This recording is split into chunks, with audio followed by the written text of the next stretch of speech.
오늘 삼성전자 4% 강세 그리고 좀 이후 있으면 또 미중 정상회담에 대한 이슈들이 쏟아져 나올 텐데 지수 전반적으로 어떻게 섹터 접근을 해야 될지 봐드릴게요. 최창규 미래에셋 ETF 리서치 본부장님 모셨습니다. 어서 오세요. 예, 안녕하세요. 네. 아유, 덥네요. 네. 오늘 날씨가 갑자기 또 더워졌나요? 네, 아침인데도. 그렇습니다. 예. 증시는 그야말로 뜨겁습니다. 네. 8,000피 거의 앞두고 있는 상황이고 네. 삼성전자 오늘 4% 강세인데 계속 보고 있었거든요. 30만 원 과연 넘나? 아직까지 아슬아슬한 그런 네. 상황이고 네. 어쨌든 오늘 굉장히 중요한 건 미중 정상회담이 있습니다. 맞습니다. 관전 포인트 어떻게 보십니까? 자, 관전 포인트 일단은 저는 두 가지 관전 포인트를 보고 있는데요. 첫 번째는 과연 어제 젠슨 황 CEO께서 급하게 탑승을 했습니다. 그러면서 어제 우리 증시에 상승 원동력으로 작용을 했었는데요. 결국은 젠슨 황 CEO가 탑승을 했기 때문에 가장 중요한 거 H100, H200 칩 관련된 중국 수출 여부가 가장 키포인트가 아닌가 이렇게 생각을 하고 있고요. 두 번째는 과연 중국에서 협상 카드를 뭘로 쓸 것이냐 이 부분도 핵심인데요. 결국은 중국 입장에서는 히토류 수출 통제라든지 이런 걸 협상 카드로 쓸 가능성이 높다. 그렇다면 이 히토류 수출 통제의 완화 여부가 이번 정상회담의 가장 큰 키포인트가 아니겠냐 이렇게 생각을 하고 있습니다. 그렇지만 시장에서는 뭐니 해도 이란 전쟁 관련해서 중국 쪽의 요구, 즉 중국 쪽에서 어떻게 이란 전쟁 휴전을 아니면 종전을 어떻게 논할 건지도 좀 주목해서 봐야 될 건데요. 이 세 가지를 관통하는 것은 결국은 반도체 관련된 내용, 히토류 관련된 내용, 그리고 이란 전쟁, 어젯밤에 또 PPI 물가가 높게 나왔지 않습니까? 네. 트럼프 입장에서는 굉장히 다급할 수밖에 없기 때문에 이란 전쟁을 빨리 종식을 시켜서 원유 가격을 안정화시키겠다. 이 세 가지가 가장 중요한 키포인트가 아닌가 이렇게 좀 생각을 하고 있습니다. 네. 최창규 본부장님의 워낙 탁월한 분석 더 듣고 싶지만 사실 네. 뒷코너에 미중 그렇습니다. 정상회담 저희가 특집 대담을 마련하고 있어서 요건 잠시 그때 이유를 좀 넘기겠고요. 네. 제가 최창규 본부장님 모시기 전에 네. 주식시장과 ETF는 둘이 아닙니다라고 말씀드렸는데 네. 지금 보니까 코스피 강세장으로 1조가 넘는 ETF가요. 100개에 육박한다. 이거 팩트인가요? 예, 맞습니다. 아, 그렇군요. 예. 근데 보통? 보통 네. 1조 정도면은 저희 네. ETF 업계에서도 좀 팔렸네? 라고 얘기하는 의미 네. 있는 숫자였거든요. 네. 그래서 1조 클럽이 굉장히 중요했는데 너무 많이 늘어나고 있어요. 지금은 뭐 반도체도 1조, 과거에는 S&P 500, 나스닥 100 이런 대표 지수가 1조였는데요. 네. 지금은 반도체도 1조, 그리고 웬만한 커버드 콜 상품도 1조. 그때 말씀해 주신 커버드 콜. 예, 네. 그런 것도 1조. 그러니까 1조 클럽이 굉장히 많이 달성했다는 말의 의미를 이렇게 보셔야 됩니다. 즉, ETF가 수급을 흔들 수 있다. 그렇군요. 그러니까 증시 변동성이 하나의 역할을 할 수도 있다는 얘기인데 그거는? 맞습니다. 변동성이라는 게 두 가지가 있겠죠. 네, 아무래도 최근처럼 ETF 쪽에 자금이 들어오게 되면 네. ETF를 구성하고 있는 종목들 쪽에서는 선순환 구도, 즉 긍정적인 수급 흐름이 형성되면서 그 종목의 주가가 더 올라가고 그 종목의 주가가 더 올라가게 되면 그 종목을 담고 있는 ETF의 자금이 더 쏠리고 ETF의 자금이 쏠리면 또 그 종목 쪽으로 선순환적으로 수급이 형성되는 그런 구조로 이해를 하셔야 될 것 같아요. 예. 그러니까 이게 매일 4조씩 증가를 한다고 하거든요. 국내 ETF 시장.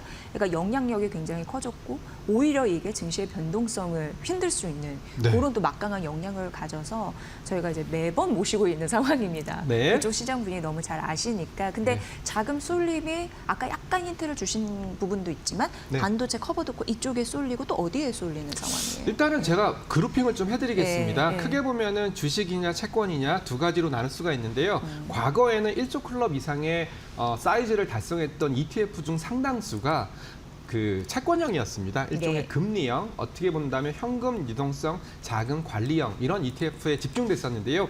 최근에는 확실히 주식형 쪽으로 집중이 되고 있고요. 그러면 주식형을 두 개로 나눠보겠습니다. 국내 주식형과 해외 주식형으로 나눠봤을 때 단연 국내 주식형에서 자금 수요가 많이 몰리고 있습니다. 그런데다가 아마 이번 달 말쯤 상장할 걸로 예정하고 있는데요. 개별 종목 레버리지 ETF도 어찌 보면 국내 주식형 ETF의 한 부류이기 때문에 국내 주식형 쪽으로 자금이 더 쏠리는 것은 어찌 보면 당연한 현상이다 이렇게 볼 수 있고요. 그러면 국내 주식형 쪽에서 어느 쪽으로 자금이 몰리는지 뭐니 해도 반도체 쪽으로 네네. 자금이 많이 몰리고 있고요. 두 번째로 많이 몰리고 있는 것이 AI 인프라 쪽입니다. 예. AI 전력기기, 전력기기 3총사 이런 것들을 담고 있는 AI 인프라 쪽으로 자금이 몰리고 있고요. 오늘 같은 경우에는 드디어 휴머노이드 로봇 쪽으로 자금이 몰리고 있습니다. 아, 그래요? 포착됐어요? 예, 로봇. 현대차라든지 예. LG전자라든지 휴머노이드 로봇 쪽으로 LG전자 자금이 오늘 많이 뛰던데요. 예, 자금이 네. 몰리고 있어서 역시 시장은 이런 선순환 구도를 바탕으로 빠르게 또 순환매 장세가 형성되는구나. 반도체 AI 인프라를 축으로 해서 또 서브라고 할 수 있는 휴머노이드 로봇, 2차 전지 아니면 원전 이런 쪽으로 빠르게 순환매가 돌고 있는 게 최근 ETF의 가장 큰 특징입니다. 네. 자, 그리고 많은 분들이 ETF 쪽에서 관심 있어 하는 게 삼전 닉스 2배 레버리지 ETF입니다. 네네. 근데 지금 많이 올라갔잖아요. 네. 더 오른다고는 많이들 하시지만 네. 또 이렇게 많이 오른 와중에서 이거 해도 되나라는 느낌이 일단 있는데 네. 전략적인 포인트 좀 말씀해 주세요. 자, 네. 제가 아침에도 계속 자료를 좀 만들다 왔는데요. 네. 일단은 시청자 여러분 이거 구분하셔야 됩니다. 그 ETF 이름을 보시면은요. 그냥 삼성전자 단일 종목 레버리지 ETF란 이름을 달고 있는 게 있고요. 삼성전자 선물 레버리지 선물이 ETF라는 두 가지 이름을 발견하실 겁니다. 삼성전자 단일 종목 레버리지는 말 그대로 삼성전자 주가를 쫓아가는 거고요. 삼성전자 선물 레버리지 ETF는 삼성전자 주가도 맞지만 삼성전자 선물, 주식 선물 가격을 쫓아갑니다. 이 경우에는 어떤 차이가 있을 수 있냐? 선물 가격과 현물 가격은 차이가 납니다. 즉 선물이 현금 유동성만큼 자금 유용을 할 수 있기 때문에 선물 가격이 현물 가격보다 조금 높습니다. 이것을 저희는 베이시스라고 부르는데요. 이 베이시스만큼 차이가 날 수 있다. 즉 삼성전자 주가를 바탕으로 하고 있지만 삼성전자 선물 레버리지 ETF와 삼성전자 현물 레버리지 ETF는 요 베이시스만큼 차이가 나타날 수 있기 때문에 수익률 격차도 어느 정도 나타날 수 있다. 그거 먼저 말씀드리겠고요. 네. 두 번째로는 아마 제가 이런 말씀 드리는 게 이해가 잘 안 되실 거예요. 레버리지, 베이시스가 어쩌고 저쩌고 선물이 어쩌고 저쩌고 맞습니다. 이 상품은 파생형 상품이기 때문에 파생에 대한 지식 그리고 레버리지에 대한 지식, 레버리지에 대한 관리 능력, 그리고 만기가 됐을 때 선물 만기라든지 옵션 만기가 됐을 때 발생하는 만기 효과 이런 것들이 아우러져서 나타날 수밖에 없기 때문에 이런 파생에 대한 지식이 좀 있으시면 네. 매매하시는데 굉장히 도움이 되실 겁니다. 그리고 늘 얘기하지만 이런 레버리지 상품 같은 경우에는 음의 복리 효과가 발생할 수밖에 없기 때문에 즉 원금까지 오더라도 원금 이하 또는 원금보다 조금 모자른 수익률을 기록하는 게 음의 복리 효과인데요.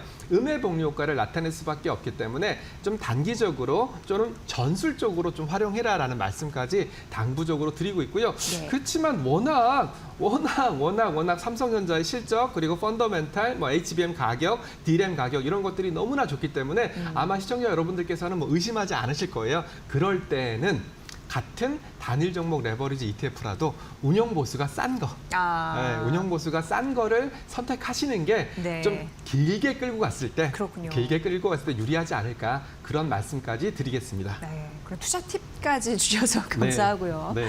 근데 저희가 이제 업계에서 이런 얘기 하거든요. 이게 기사 많이 올라오잖아요. 네. 근데 단독 기사 같은 경우에는 돌다리도 두드려보고 가라 그런 이슈가 있습니다. 그런데 왜 이런 말씀을 드리냐면 그 삼전닉스 2배 레버리지 ETF 같은 경우에 미국에서 뭔가 나온다 이런 얘기가 있는데 맞습니다. 그거 맞아요? 예, 맞습니다. 예. 사실이고요. 네. 제가 그 내용도 아침에 부랴부랴 체크를 좀 했고요. 네네.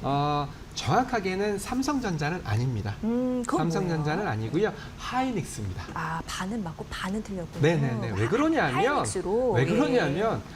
이 친구들은 미국에서 상장되고 있는 미국에서 거래되고 있는 삼성전자나 미국에서 거래되고 있는 하이닉스의 가격이 필요한데요. 예. 아직까지 삼성전자 하이닉스는 미국에 상장되어 있지 않습니다.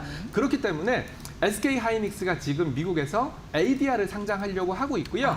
지금 나오려고 하고 있는 SK 하이닉스 2배 레버리지 ETF는 SK 하이닉스 ADR 가격입니다. 아, ADR 가격으로. 네, 맞습니다. 예. 그래서 전제 조건이 필요합니다. SK 하이닉스의 ADR이 뉴욕 거래소에 상장하면 2배짜리 레버리지 ETF를 만들겠다라는 것이 정확한 팩트니까 참고로 삼성전자는 아직까지 ADR이 없기 때문에 네. 레버리지 ETF를 만들 수가 없는 겁니다. 최창규 부문장님 모시길 잘했네요. 네. 그 기사만 봤다가 낭패를 보고. 네.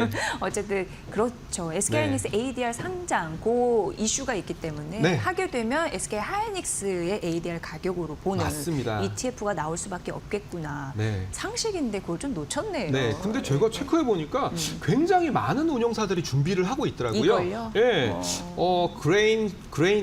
그레니트 쉐어스라는 회사가 네. SK 하이닉스 2배, SK 하이닉스 곧버스 이 두 가지를 준비하고 있고요. 그리고 앰플리파이라는 삼성자산운용과 제휴를 맺고 있는 지분 관계를 맺고 있는 앰플리파이가 하이닉스 2배짜리 ETF를 준비하고 있고요. 그리고 디렉션 아마 많이 들어보셨을 거예요. 레버리지 ETF 하시는 분들은 디렉시온이라는 운영사 이름을 들어보셨을 텐데 디렉시온에서도 하이닉스 2배 그리고 트레이더라는 운용사 그리고 레버리지 쉐어스라는 대략 세어보니까 5개 운용사에서 그래요? SK 하이닉스 레버리지 ETF를 준비하고 있으니까 아마 SK 하이닉스의 ADR이 상장된다면 이 상품들도 연이어서 출시할 거고 분명한 것은 이 상품들이 출시하면 꽤 많은 인기를 끌 거고 예. 인기를 끌게 된다면 제가 앞서 말씀드렸던 것처럼 일종의 선순환 구도가 형성될 수도 있으니까 SK 하이닉스 주가 측면에서는 긍정적이다. 단 레버리지 상품의 특성상 이런 상품들이 많이 늘어나면 늘어날수록 하이닉스 주가에는 말씀하신 변동성 상승 요인으로 작용을 할 거다. 여기까지 말씀드리겠습니다. 그 수익률 싸움에서 굉장히 최전방의 전쟁터에 있는 곳들도 자산 운용사라고 할 수 있는데 네. 이곳에서 냄새를 맡은 거잖아요. 네. 그래서 그런 전략적인 상품을 많이 준비하고 있다는 거는 또 투자 힌트로 한번 얻어보시면 될 것 같고 네. SK 하이닉스에 한해서다라는 말씀을 드리고 네. 또 이제 최근에 스페이스X 관련 굉장히 이게 지금 얼마나 이게 좀 터질까 혹은 좀 여기에 수익률을 얻을 수 있을까 많은 분들 궁금해하시는데 네. 관련 ETF도 있다면서요? 예, 네, 있습니다. 네. 지금 우주 관련된 우주라고 이름이 적혀 있는 ETF가 무려 8개가 있습니다. 네. 과거의 우주는 항상 방산이랑 묶였습니다. 왜냐하면 로켓, 즉 발사체를 만들었던 회사들이 주요 방산 회사였기 때문에 네. 주로 방산과 우주 이것은 올드 스페이스라고 부르고 있고요. 최근에 스페이스X 상장을 앞두고 있는 우주 산업은 뉴 스페이스라고 부르고 있습니다. 참고로 스페이스X에 지금 화면 나가고 계시는 것처럼 기업 가치 추정치가 2조 달러 정도로 추정되고 있습니다. 오늘 환율이 거의 1,500원 근처니까 네. 거의 3,000조 원에 해당되는 대규모 시가총액을 자랑하고 있고요. 그리고 자금 조달 계획은 110조 원, 750억 달러로 예상을 하고 있기 때문에 아마 6월 상장일 겁니다. 6월 상장인데 결국은 스페이스X 상장을 앞두고 다시 한번 우주 산업 관련된 이슈 또는 우주 산업 관련된 인프라, 우주 산업 관련된